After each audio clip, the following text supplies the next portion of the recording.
guys, Marsingin here, bringing you another Dragon Ball Z Dokkan battle video, and so today we are going to be testing out the LR Super Buu against Gamma 1 and 2. Basically, they are the only red zone stage, well, I guess that has any considerable difficulty, right, because Frieza and King Cold don't really count, where the final fight is against multiple enemies, so we can see how good his AOE is going to be in those scenarios. This is going to be a tricky one, because the problem with Super Buu is always going to be the fact that if he doesn't guard, then, especially in a situation like this where we're fighting a tech enemy straight away, we are going to take a significant amount of damage. I could put Metal Cooler in slot 1, but without big bad bosses, I don't know how good that's going to be for him, so I guess we kind of have to... I guess we're going to have to miss out on the 18 key super here.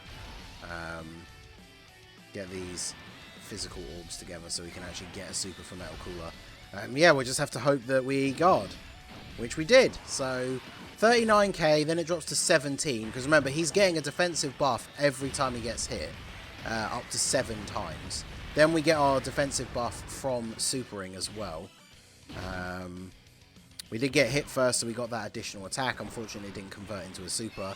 So we now tank the normals for double digits. Oh, we dodged. My Buu has level 2 dodge, by the way. I put a bronze skill orb on him. I think it was bronze. They gave him like 2 dodge and 1 something else. He just got a level 2 dodge. Now, he would have guarded, which would have been fine, but I think we, at this point, probably still would have taken some damage. Like, we'd only just gotten to the point where normal attacks would do double digits, so I think he definitely would have taken some decent damage from that attack. So yeah, I mean, I'll take the level 2 dodge. Not something I would expect to happen on a regular basis, but you know, I'll take it. Alright, so we should have Gamma 1 and 2 together on this turn, right? We're doing the Spider-Man point meme because we're having the we're gonna have a rotation of Gamma 1 and 2 versus the Gamma 1 and 2 red zone. So, oh yeah, and then Cell Max is on the team as well, just because why not, right? Another random artificial lifeforms character to fill out the roster. So I don't want to drop all these int orbs out of the way too much. So I'm just gonna do this, and then we can give you all of those. Cell is kind of just on the team, like I say, as another like artificial lifeforms character.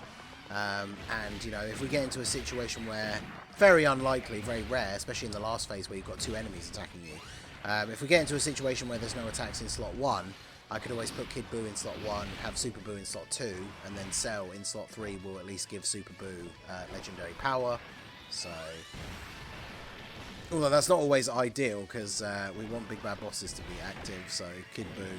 It's such a shame that, I mean, I guess it makes sense, because Kid Buu is like the final boss, right? The final stage, but like, it's a shame the other Boos don't have big bad bosses. Like, think how much better this LR Super Buu would be, especially linked up with Kid Buu or like LR Buu-Tenks once he's transformed into Buuhan, or if we get a new Buuhan. Like, imagine how much better this Super Buu would be if he had big bad bosses. I mean, it's kind of funny, like, this Super Buu was no match for Piccolo. They had to get Goten and Trunks to fuse, and even then, like, because of their, I guess, the way they were messing around, it wasn't exactly like a clean sweep. And he used the, I always forget what it's called now, but his, like, annihilation bullet thing or whatever, to basically wipe out the entire, like, living human race on the planet, and yet my man doesn't have big bad bosses as a Link. It's kind of funny. So, we do this. Now, we have got defensive support from Gamma 1 here, but what is our defense start of turn? 417k. So, I mean, if we don't guard, as long as he doesn't super, we'd be okay. But we did guard. Perfect.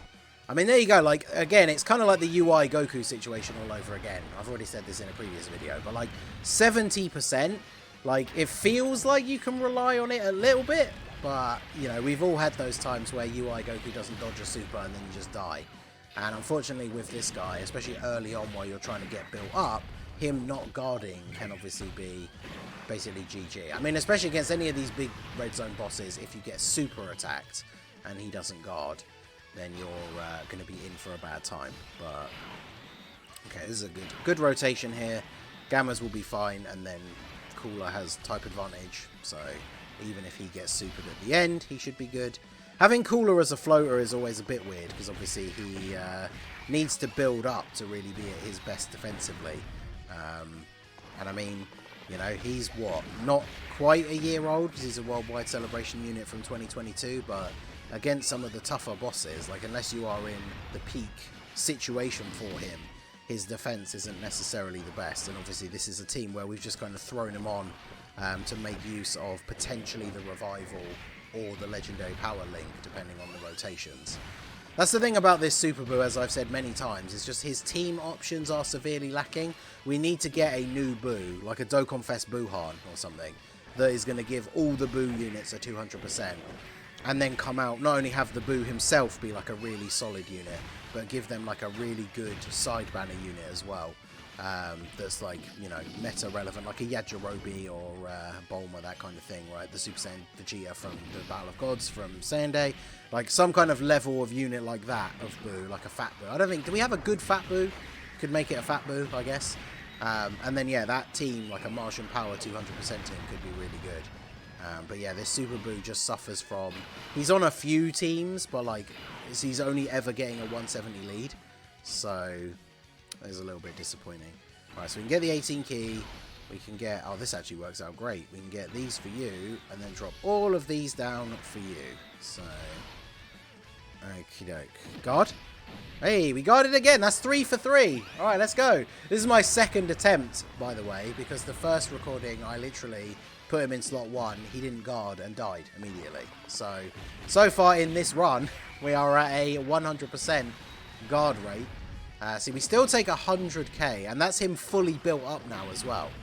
So we've got no defensive support on the rotation, but type neutral, he took 100k. Fully built up defensively.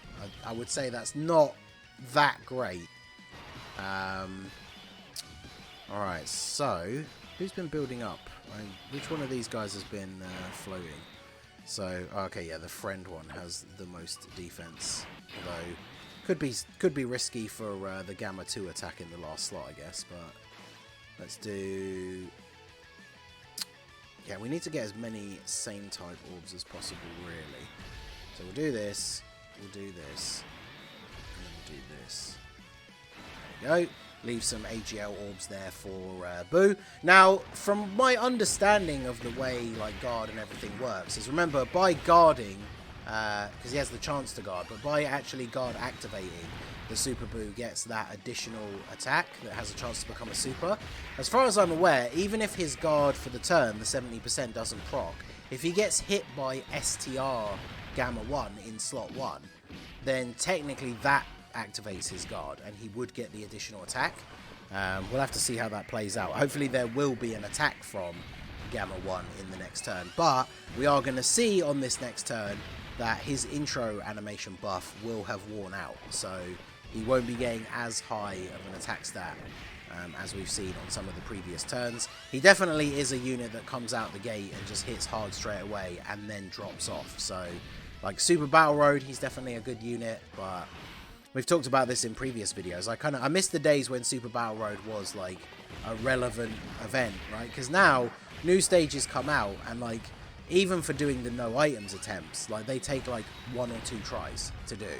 So, you know, most people who don't care about doing no item runs, you're going in with your like full stack of items and just, you know, you just win and that's it. And yeah, it's like a unit coming out and us being like, oh, well, they're good for Super Battle Road. It's like, does that really even matter anymore?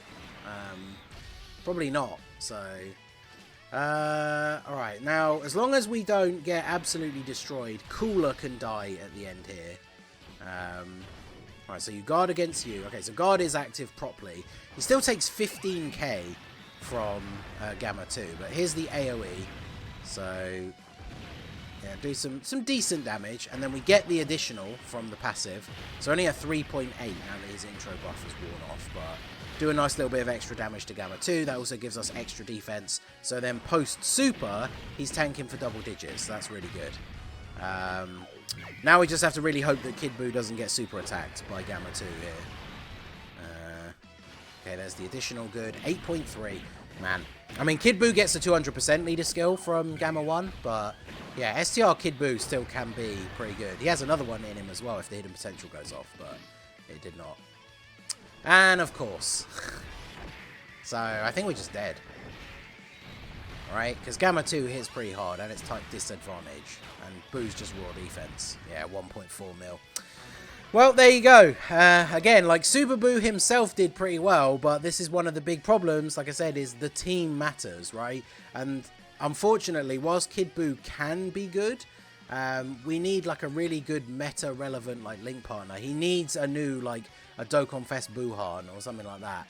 And then not only will he look good, but the rest of his team will look good. Because, I mean, you know, I'm running a team like this because this was kind of the best I could think we could go for. And I mean, Kid Buu, to his credit, did decently well.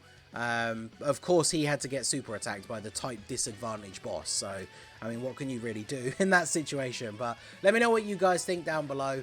I think I might do one more video on Super Buu, just going over how good he is with Janemba. I think that's quite a good rotation.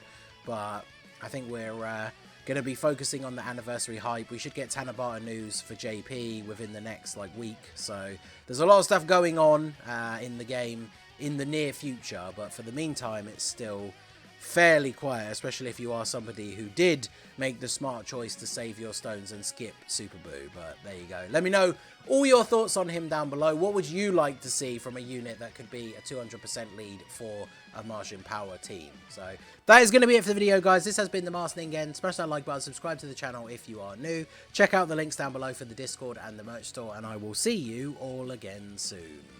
Have a good one.